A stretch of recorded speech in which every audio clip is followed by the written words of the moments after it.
cenário político do Rio de Janeiro e as articulações de poder. Vamos seguir a nossa conversa aqui falando sobre o Brasil, sobre o Rio de Janeiro, São Gonçalo, cultura em todas as esferas.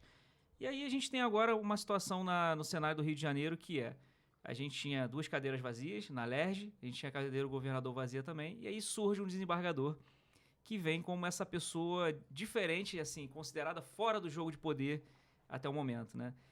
E aí, com a chegada de Ricardo Couto, nessa estrutura de poder, né? Quer comentar um pouquinho das mudanças que ele fez, o que ele traz aí de novo ou de velho para esse assunto?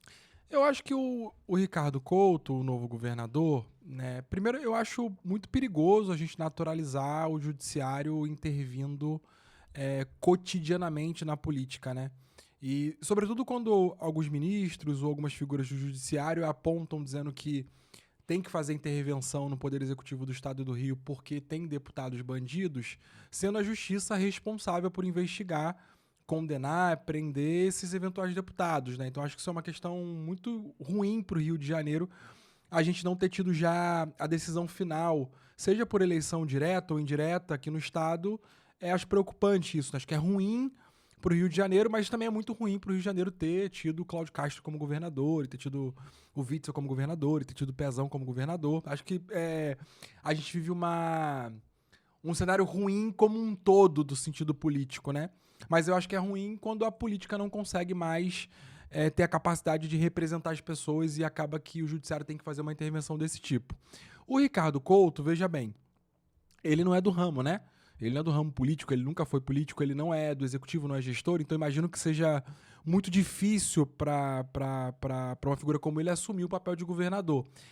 Mas eu acho que ele tomou medidas, eu acho que só de parar a lógica do governo Cláudio Castro já foi importante para o Estado do Rio de Janeiro reorganizar a sua capacidade de se entender como gestão pública, né? Acho que isso é fundamental. Ao mesmo tempo, tem setores da administração do Ricardo que não acompanham essa lógica de mudar a lógica do Cláudio Castro. Você tem figuras da indicação política ainda em volume, você tem muita gente ainda que continua funcionando na lógica da indicação política, né? Que a gente ainda não vai conseguir metrificar o quão nocivo é ou o quão positivo é, mas parte do seu governo ainda também mantém e detém uma lógica desse tipo. Eu acho que teve uma medida dele que foi interessante, que é a limitação sobre a quantidade de cargos comissionados no Estado. Né? A Prefeitura do Rio também tomou uma medida parecida, com uma proporção específica. Eu não sei o número, a gente só precisa entender se esse volume proporcional de cargos comissionados já não eram a média histórica desses órgãos.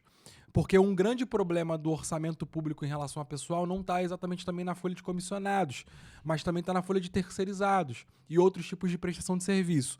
Então acho que como uma medida importante, essa medida é importante, acho que também tem que discutir qual o papel das empresas terceirizadas na execução do poder público, que às vezes não entra no orçamento de comissionados, de outras remunerações, de outras comissões que precisam ser avaliadas também. Mas essa medida foi bem importante. Tirando essa medida, eu acho que o governo só está restaurando as configurações de fábrica do governo do Estado, né? O que já é muito importante também. Eu me lembro que nessa dobradinha do prefeito com o governador, muitas aí vem a imprensa tentando traduzir as coisas que estão acontecendo e gera algumas situações interessantes, como por exemplo, o impacto aí, eu não sei se a gente está falando do governador ou do prefeito sobre o show da Shakira, né? Tipo assim, deixou de tanto para apoiar o show da Shakira. Só que, na verdade, a manchete ela é desse tipo, para que você fale assim, Sim. o cara não vai apoiar o show da Shakira, acho que para tocar fogo na opinião pública, né? Mas e a explicação, na verdade, é muito mais monótona, né? Que, na verdade, tinha que ter sido uma burocracia a ser cumprida, ele não foi. E por conta disso, como a gente tá falando, ele deve ser um cara muito tecnocrata ali. E ele Sim. foi e falou, acabou, e ripou, né? Se eu não me engano, acho que foi o governo do estado ou a prefeitura, um dos dois, ou o Cavalieri ou o Couto, que falaram que não iam dar mais esse valor pro show da Shakira. Ele assinou a limitação de até 5% de servidores comissionados nos órgãos municipais. Você acha que estão alinhados, então, a prefeitura e o governo numa mesma direção nesse sentido? Eu acho que não é um alinhamento político combinado, mas eu acho que a política permite com que você faça essa disputa imaginária de uma combinação e por isso você faz gestos logo após um órgão fazer. Então, quando o Ricardo Couto faz um gesto de limitar a 10% os cargos comissionados no Estado, quando o prefeito do Rio faz o apontamento de 5%, ele dá 2 avisos. O que ele faz? Ele faz um gesto simbólico de que estamos alinhados, com uma lógica de harmonia entre os poderes, e também faz um apontamento mais arrojado, que de 10% para 5% é um volume ainda menor, proporcionalmente ao número de comissionados. Então ele diz o seguinte: estamos alinhados e eu ainda estou sendo mais ousado na proposta, na sugestão. Eu acho que existe hoje uma disputa no Rio sobre disputa desse imaginário eleitoral, né? Que são os grupos políticos se movimentando em torno dessas pautas políticas para atender o seu projeto de cidade, de estado, de país, e tá tudo bem, faz parte da política.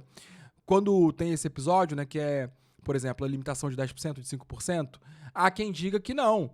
Veja bem, não vai mudar a lógica de orçamento da prefeitura do governo do estado. Quem é de oposição à lógica do Ricardo Couto como governador e à prefeitura do Rio. Quem é da prefeitura do Rio vai fazer o apontamento de que, olha, como nós estamos sendo revolucionários na lógica de orçamento público.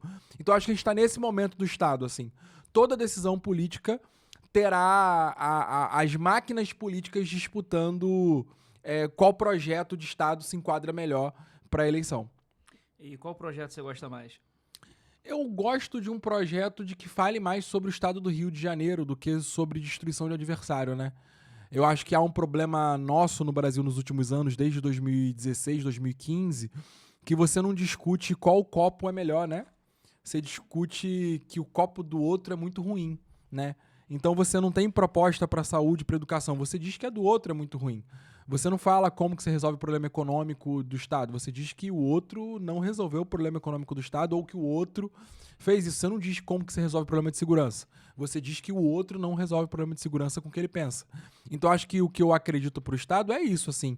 A gente perdeu a capacidade de ser prepositivo sobre o que a gente pensa, sobre o que a gente acredita, e a gente passou a disputar política dizendo que o outro é feio, né? E não que a gente tá bem arrumado. Pô, olha a roupa que eu tô vindo. Não, é tipo assim, fulano é tão feio que por isso que eu sou mais bonito. E não é porque eu sou mais bonito que eu tô aqui, sacou? Acho que esse que é o problema que tem e é isso que eu defendo. E nessa ameaça de expor supostas amantes de juízes, acontecendo em meio a essa varredura de cargos, né, no governo do estado, como é que funciona na prática essa distribuição de cargos? Que eu acho que dá pra dar um passo atrás. Dá pra dar um passo atrás e falar sobre isso. Cara, muito bom. Assim, vamos combinar assim, algumas coisas importantes. Assim, existem centenas de órgãos pelo Brasil inteiro que vai ter a amante dos outros nomeada, né? E isso é grave.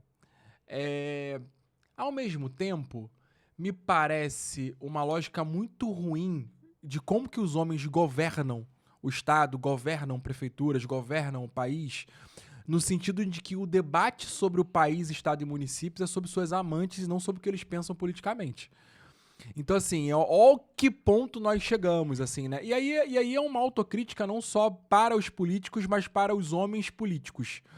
Se a manchete o debate político do Estado é sobre a amante de alguém, é que a nossa capacidade de fazer política, dialogar sobre política é absolutamente zero e que a gente errou enquanto político, enquanto homem no debate público. Eu acho que isso que é uma questão muito grave do ponto de vista em relação ao debate sobre amantes, assim.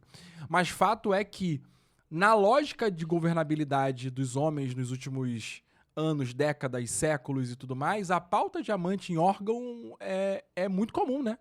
E que precisa ser findada. E aí acho que se tiver a CPI das amantes no Estado, cai muita gente, assim. E cai muita gente. Cai muita gente. E acho que não chega nem perto da CPI do Banco Master. Caraca, maior que o CPI do Banco Eu Master. acho que é pior. Essa não é uma exclusividade nem brasileira, né? Porque nos Estados Unidos a gente já viu vários escândalos relacionados a amantes perto Sim. inclusive dos maiores cargos de lá, né? Como presidência e etc.